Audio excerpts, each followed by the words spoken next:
Well, welcome everybody to our APEW 2021.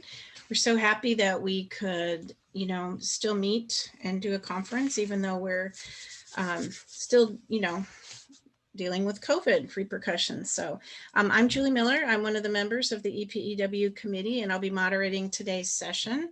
Today we have Victor Celaya, and we will be he's doing a session on using rhythms to teach fundamental motor skills and APE, adaptive PE. So great information, I can't wait. We will keep all microphones muted during this session, and we are recording. And let's see what else. Yeah, if we have any issues on Zoom, we'll get it fixed. Don't worry, just hang in there. And if you do any social media, please use hashtags EPEW 2021 and EPEW family. Our motto is come to learn and leave as family. Okay, Victor is coming to us. He is a teacher at, adaptive PE teacher at Central School District in Rancho Cucamonga, and also an instructor at Cal Poly Pomona. And I'm gonna just turn it right over to Victor and let him fill in the rest for you. Welcome, Victor. Thank you. Thank you. So hello, everybody.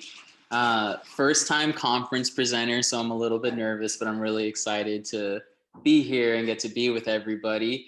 I'm a new teacher. So I actually just got minted out of student teaching, had my credential posted and authorization for APE. And I just got a job at Central School District in Rancho Cucamonga. So I'm really excited to get started there. But other part of my background is I'm a Cal Poly student still. I'm in grad school there. And I also teach courses there, which has been really fun because they give me a lot of freedom because not a lot of people like doing rhythms and dance there. So I get to basically run that whole part of the program, which is nice. So I want to get into this. This is going to be a very science heavy presentation. So sorry about that, but I really like this stuff. And I think this is some cutting edge type research. So why don't we go ahead and hop in on this? I wanted to make my title screen. I really like this color scheme. So it's nice and calming to the eyes. So this is using rhythms to teach fundamental motor skills in APE. And so I have my name here. I also have some other names thrown up here. I don't know if you Cal Poly alums might recognize some of these names, but they're helping me out with a lot of my research. So going forward, we're going to go through a little introduction activity, and hopefully we'll be able to kind of facilitate the whole mute, unmute. I think it's probably disabled for you to unmute yourself, but we'll work through it. So we have an introduction activity. I'm actually going to talk about some key literature that has to do with the concepts that I'm exploring here. We'll go over some in-practice examples of that I've done or that I've seen. And then we'll have just like short discussion on the concepts that we covered. And that's kind of the whole structure of what we're doing today for this session. So to start, I wanted to do just a little short activity to introduce some of the concepts that I'm going to be showing you today and teaching. Let's see if we can actually have everybody unmute. So let me take a look here. I know that you probably can't unmute yourself. I unmuted myself. Oh, there we go. Okay. All right. So if you're unmuted right now, what I want you to try to do is I want you to go ahead and snap for me. And what I want you to do with your snaps is I want you to snap in intervals of 4. So go ahead, start snapping intervals of 4.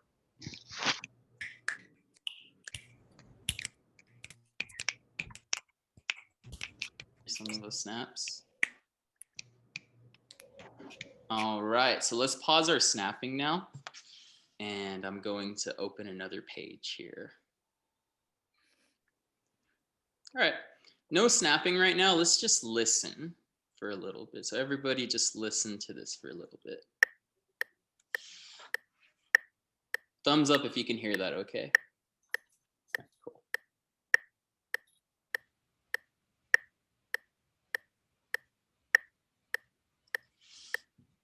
Couple more times. All right. So now I'm going to go back to my presentation once my little Zoom thing moves out of the way. And I want you to once again go off mute and snap in intervals of 4 for me.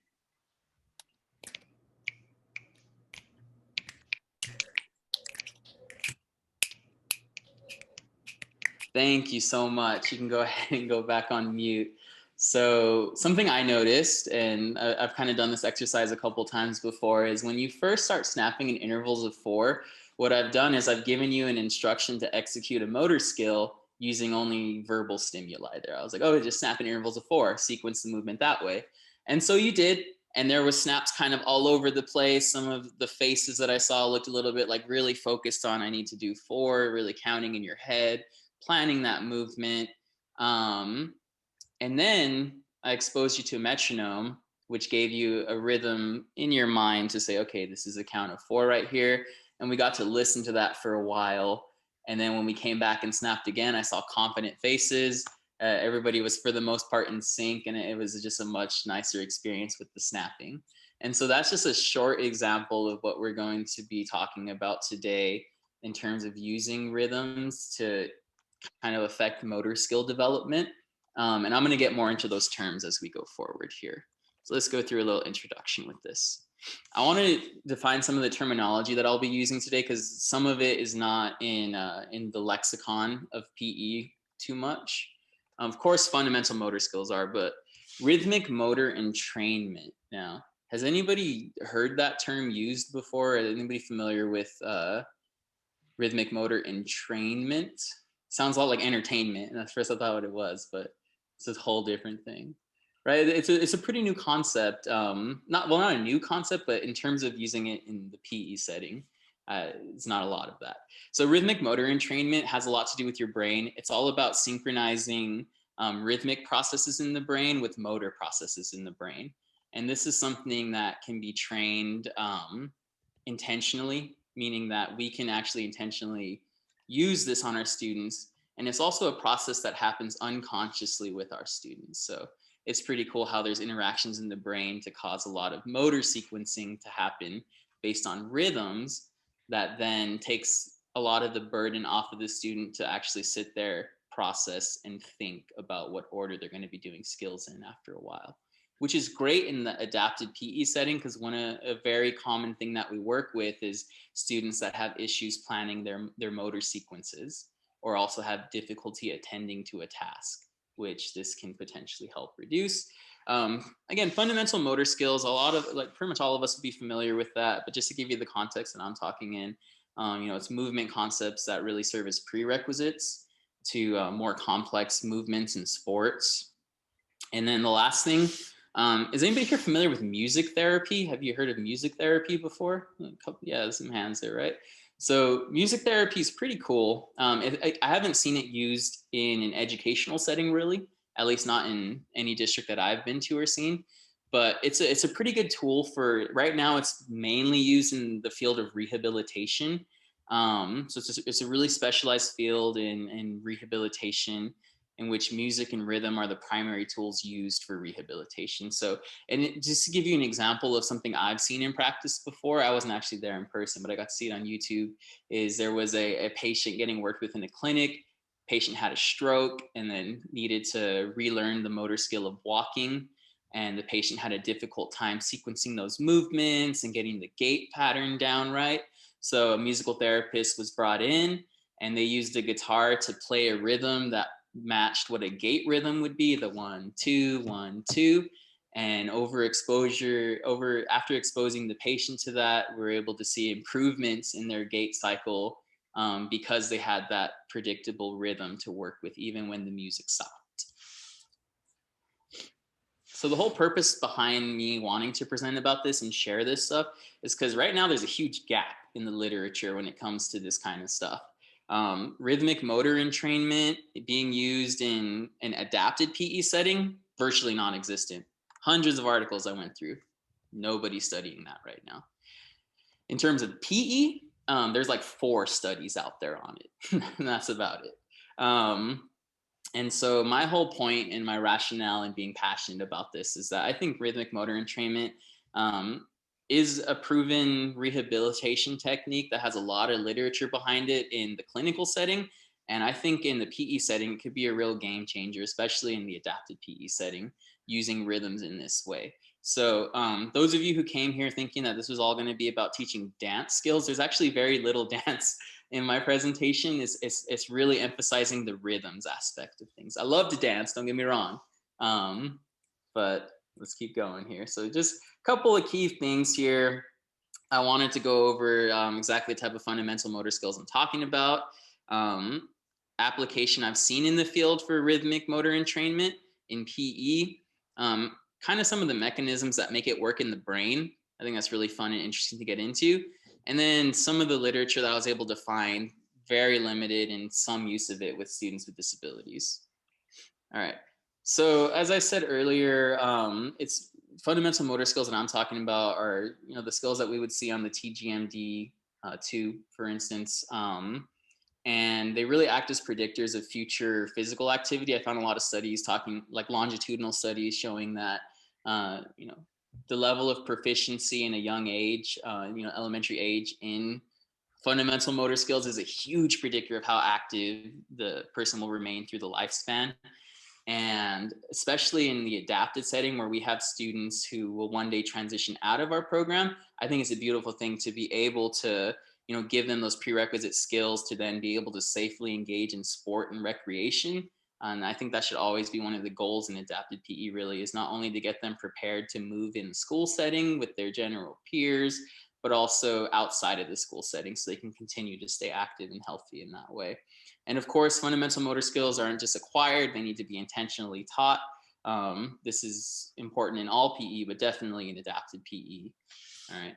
The studies that I found on this, they all use the TGMD2 or a local equivalent in terms of assessing motor skills before and after a rhythmic entrainment program was used. All right. So in PE, like I said, I found 4 studies on using rhythmic motor entrainment to improve fundamental motor skills.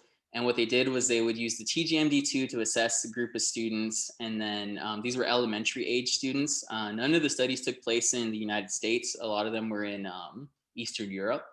And so they did some studies to see if it would be an effective way to improve fundamental motor skills. And each study found that it was pretty significant in improving fundamental motor skills.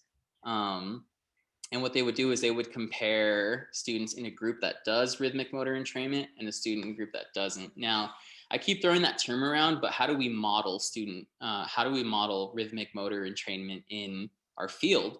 Well, there's not really much in the PE literature about doing that kind of thing that I was able to find, but a lot of these studies where they pulled from was music education. So our peers that teach music.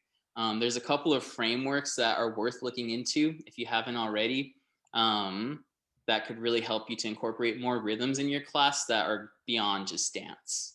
So there's the Ulf Schulwerk approach, which is pretty popular in music education. And essentially what that one is it's a very percussive based type of music education where they use different percussive instruments and like body percussion as well to kind of get students trained in rhythms. And then they would work to get students to move creatively to different rhythms.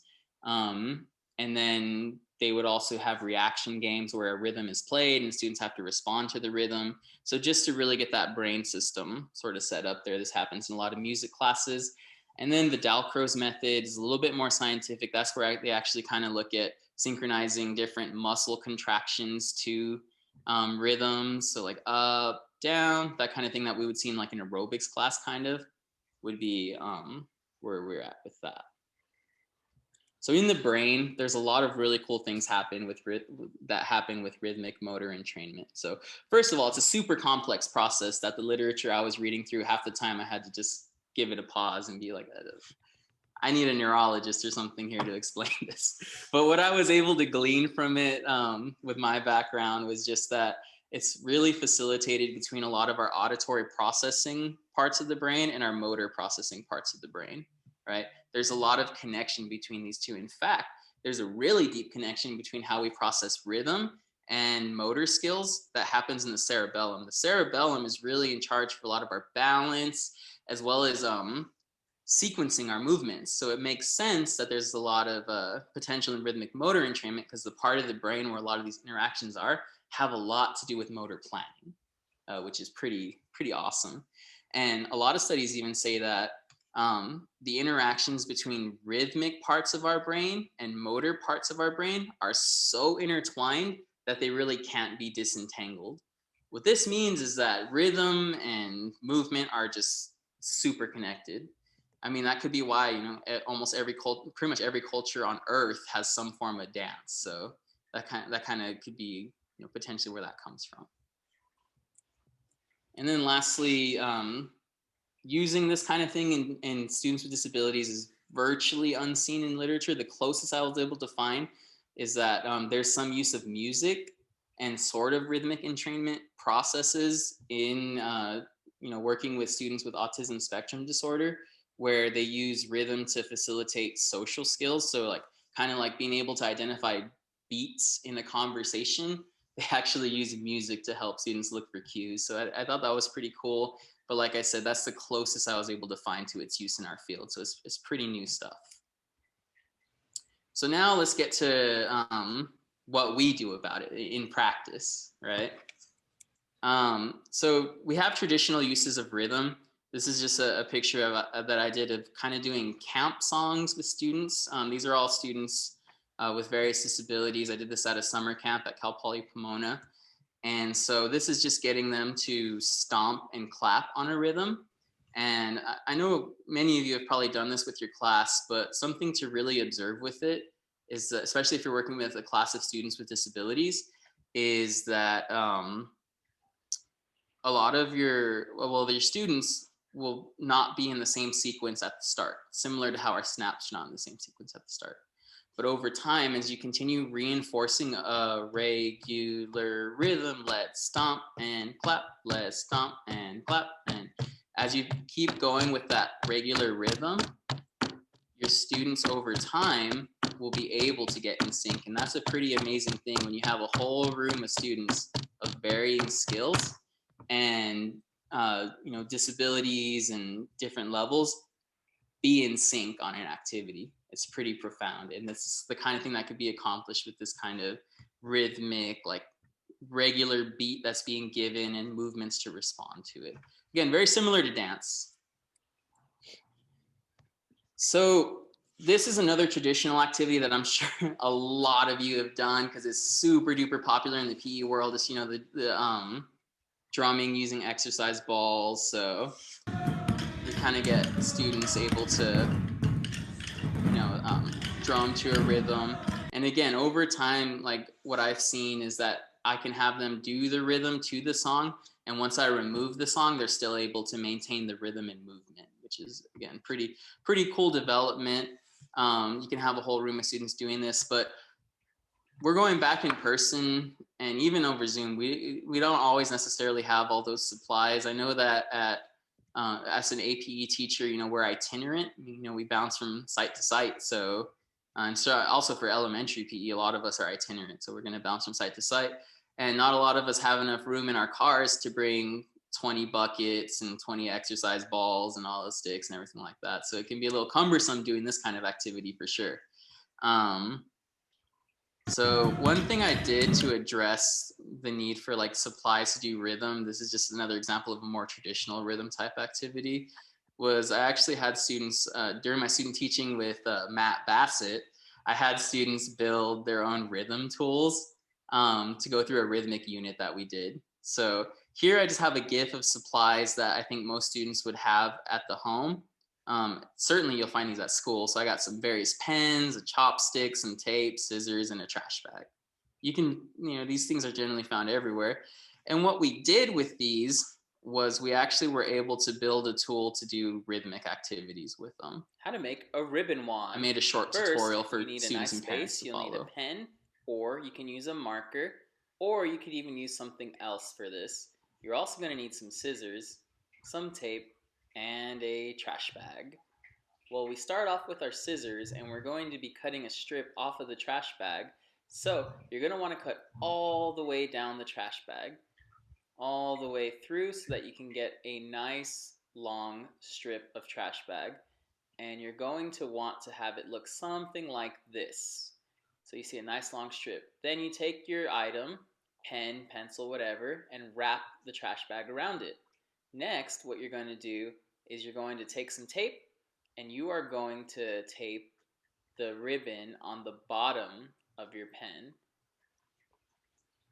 Now, after that, go ahead and take one more strip of tape and tape the top to secure that trash bag ribbon in place. Now, what you have is a nice ribbon wand, easy to make.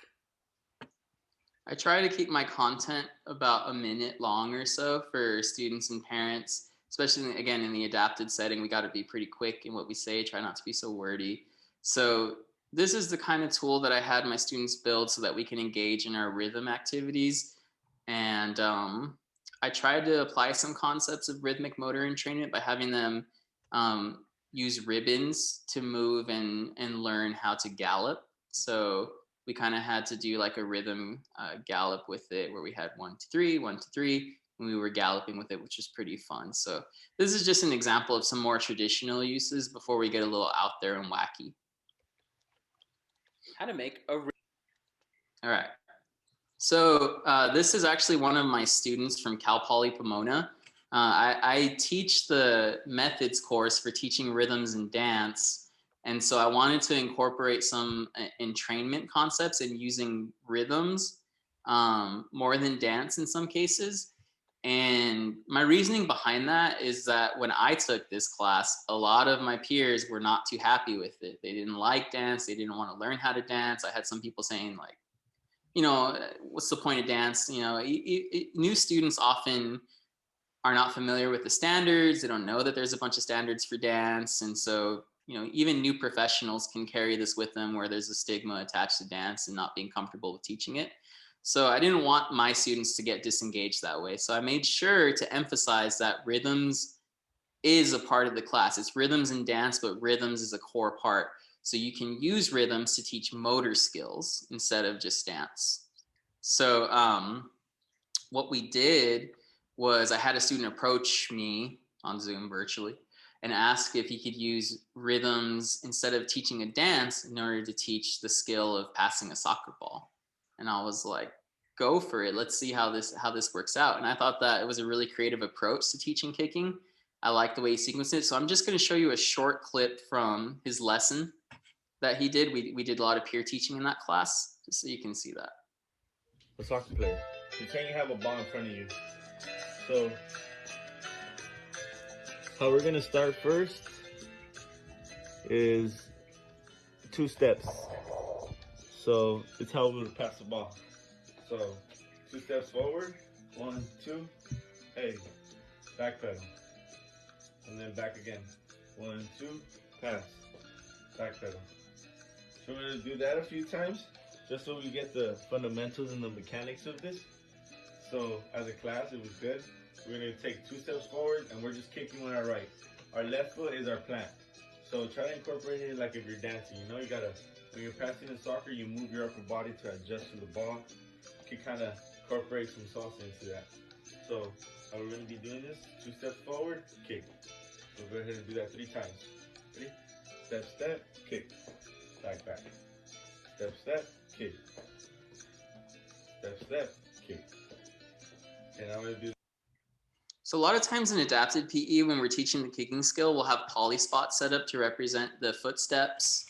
We'll be like, okay, so we're going to do 2-step approach, plant your foot next to the ball and kick it with the inside of your foot. Pretty wordy, but it can be accomplished over time telling the student. But a lot of the students that I had a chance to work with in the motor development clinic at Cal Poly Pomona and during my clinical practice, I actually worked with Walnut Valley Unified for my clinical practice.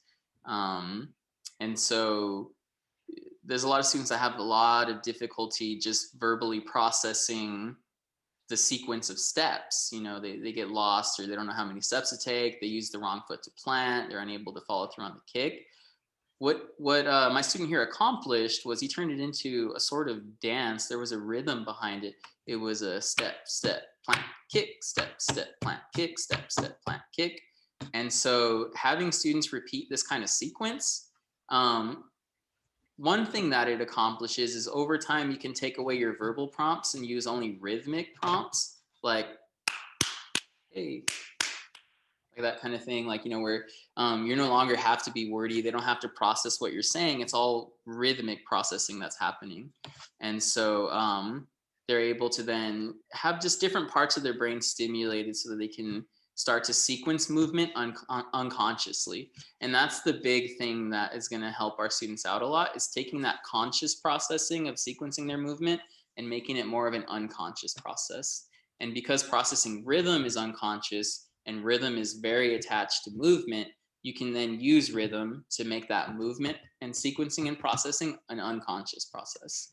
So this kind of thing to teach soccer isn't unheard of. There's a lot of soccer players that are excellent salsa dancers, but using it in this context is fairly uncommon. At least I haven't seen it. So I thought that was a really cool and innovative way to teach kicking. Now, what I want to do is I want to just revisit this tool here, the metronome, because it's a pretty cool tool to use in your practice if you're not already using it in the field. It allows you to set a beat that you want at whatever interval you want, depending on how many steps your movement has. And you can also control the speed of it. You can modulate it. So it's a pretty cool tool to use, as well as in the adapted field. A lot of us like to play music, and we could even try to use music in this way of getting students to sequence movements. But what do you do with that student that has a sensitivity to sound? That if you play music, they're just going to shut down and not participate. Well, that's where your old pal, the metronome, comes in, because the metronome has a nice even beat. It's not too loud, and it's definitely not heavy on other types of sound stimuli, so it's not going to overwhelm your student. So the first activity that I did that I got a lot of data on and had really good success with it was in teaching rolling a ball. And what I did was I made an activity called the bowling ball. And it's kind of like a pun. And so the criteria that I was looking for when I was doing rolling a ball here was that I wanted to have a 2-step lead up to it. I wanted to make sure that they had a lead arm holding the bowling ball, winding down and back. I wanted to make sure that they step and bend their knee toward the ground so that they don't actually kneel, but they just bend down. And I wanted to make sure that that lead arm was going to swing forward and release the ball in opposition to the leg that had stepped forward and is bent. That's what I was looking for my student to do. And the student I was working with to do this, he was diagnosed with autism spectrum disorder. He was more on the mild side of the spectrum. But he had a lot of difficulty sequencing movement, and just following through on that sequence of things. He would get stuck in his head and really be overthinking each step, which was preventing the student from being able to think about opposition, to be able to do the 2-step lead up, to remember to do what to do with their arm. It was a lot of different things going on that would overwhelm them, which would then lead to frustration, which led to behaviors and tantrum type things. So no fun. But he was pretty excited to do the bowling ball. So the way I introduced this activity was I started off with just a slow beat on a metronome. So let me show you an example. This was a 3-step move in total. It was 2 steps to lead up, then that big step where they bend and roll the ball forward. So I set up some poly spots in front of some bowling pins as a start. And so what I tried to do was have it sequenced to where it could, okay, step, step, step, and then they would roll. So that was kind of the rhythm I was trying to establish, the 3 steps while they move the arm back and roll. And you know what else has 3 steps in it? That's a pretty fun dance to do. The waltz. So what I did was I made it waltz themed to make sure that the movements were nice and over dramatized, that he is getting his whole body involved, that he looked graceful. And I demonstrated it that way too, very gracefully and with my steps and everything, wanted to make sure it was sequenced correctly. So my actual setup that I did was I had a whole bunch of not obstacle course, but I had a whole sequence of dance steps really. So we would start on a green poly spot. I would have a waltz song playing and we'd go 1, 2, 3, 1, 2, 3, 1, 2, 3, right? Now I didn't have that many bowling pins. The pins were divided up. At times I also used like different cardboard boxes and buildings and whatever to kind of roll over. So I used what supplies I had. And then we were rolling a bowling ball that way. So an example of a song I would use, one with a regular beat that was slow. Step, step, roll. So let me see if you can see me a little bit here. So it would be something like have the ball.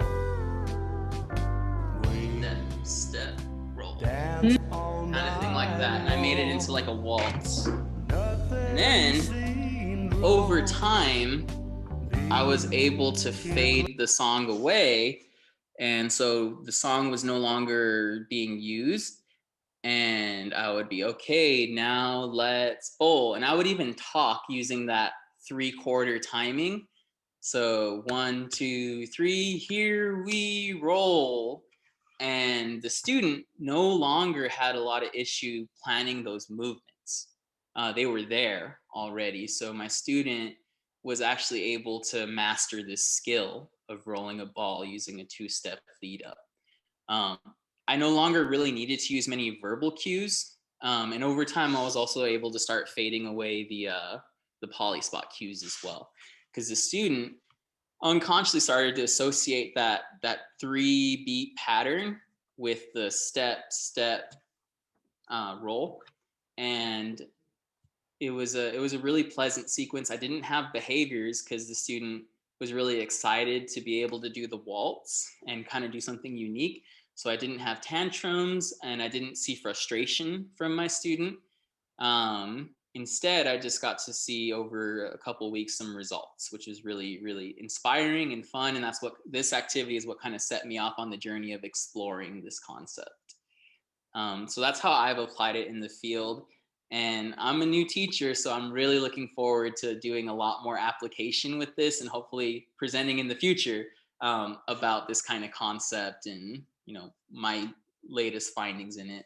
I'm also, like I said, a grad student. This is what I'm studying for my master's degree right now. I'm studying using rhythmic motor entrainment in this way.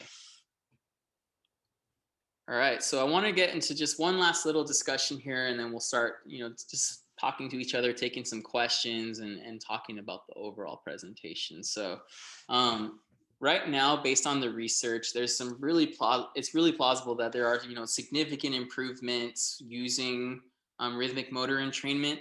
There's virtually no studies using it in adapted PE, and there's only about 4 studies of using it in PE. But those studies that use it in PE found that there were significant improvements in the motor skills, especially in skills that were on an even beat. So like running, for instance, where it's like a 1, 2, 1, 2. Also with skipping as well, because skipping's on a 3 beat, the 1, 2, 3, 1, 2, 3. So those kind of skills were able to be improved using rhythmic motor entrainment.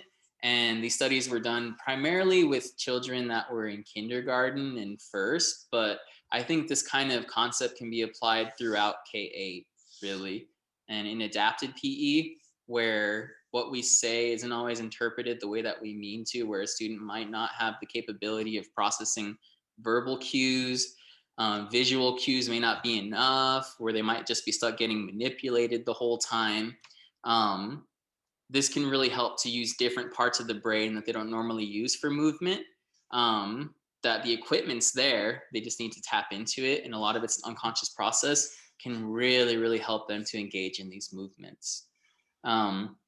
Muscular priming occurs. So one concept I didn't get into here, just to get into one last explanation of it, is that having that rhythm in the brain allows the brain to predict what's going to happen next. Rhythm can be very predictable. And when the brain can predict what's going to happen next, the student's able to react quicker and plan movements quicker. So this kind of skill can also be used for things that require reaction, catching, things like that. Students would be able to react to catch on a rhythm. And then, so I think in the future, I'm hoping to do some studies on this, but I think any future study on rhythmic motor entrainment to develop fundamental motor skills would benefit from a nice large participant pool. The studies that are out there, to be honest, are a little limited. I think the largest study I found was on about 60 students. And some of the studies, like at least one of the study, did not pre-test the fundamental motor skills. So that's an important thing to do, is to pre-test and then post-test with that.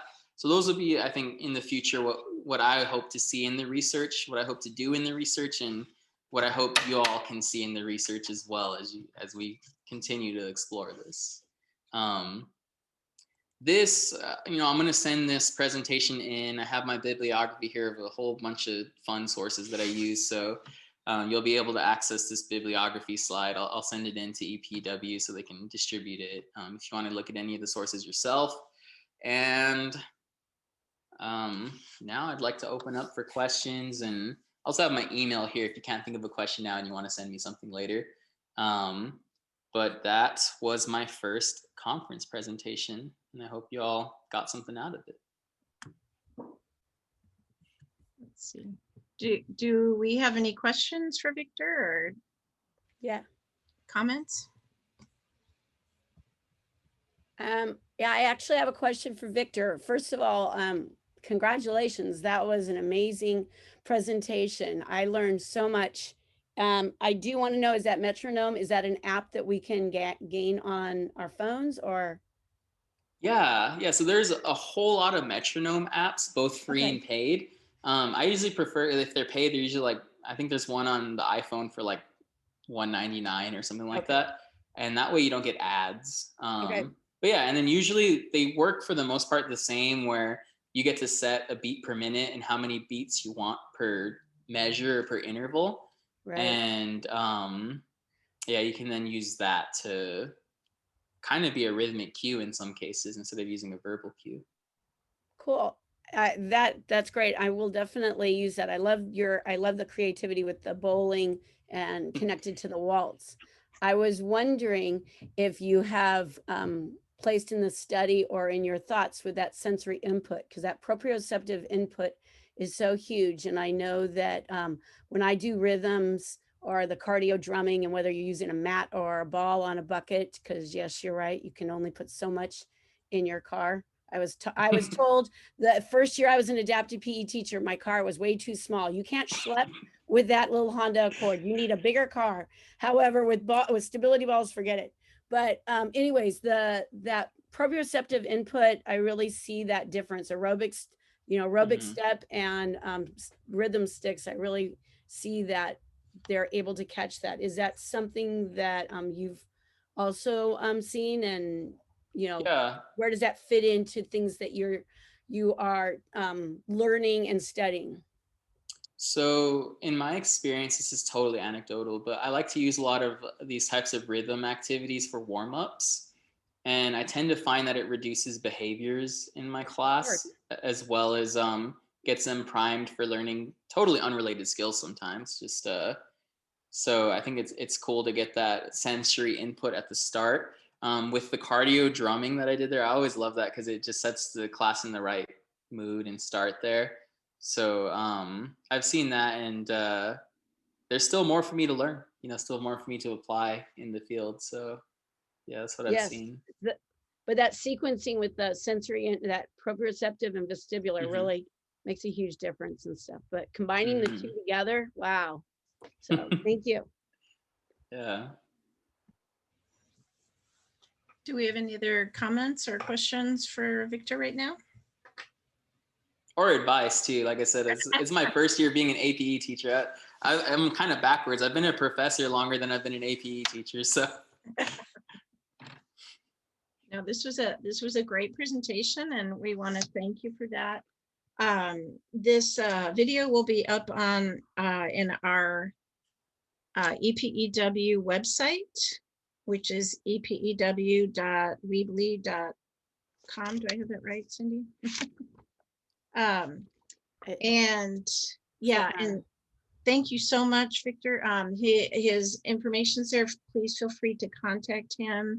And boy, that it really was some eye-opening information, because I've used things like rhythm sticks to help my students in adaptive PE, but I didn't think about going the other way, using the rhythm and the movements to teach skills to my regular ed students. So I will be doing that this year. All right. Cool. Okay, thank you so much. And if you want to hang out, I don't know, Victor, if you want to hang out for a few minutes, we have a little time. If Yeah. not, Yeah, definitely. It was fun. if not, thank you all for coming. Thank you all so much. Thank you for attending the 48th Annual Elementary Physical Education Workshop. We're glad you were here. Please follow us on our social media platforms. EPEW can be found on Twitter, Facebook, Instagram, and YouTube. Please check out our website for links to more great sessions. Just go to epew-cp.weebly.com and click on the virtual EPEW 2021 tab at the top and scroll down. EPEW 2021 Educators Assemble would not be possible without the support and dedication from the amazing EPW committee. The committee has been hard at work for months preparing for this workshop. Thank you to Linda McGee, Barbara Grattan, Scott Wilson, Stephanie Sandino, Julie Miller, Jessica Monlux, Kayla Ailman, Shelby Lozano, Andrea Chavez, Scott Townsend, and Cindy Chase. Thank you for attending EPEW, where our motto is, come to learn, leave as family.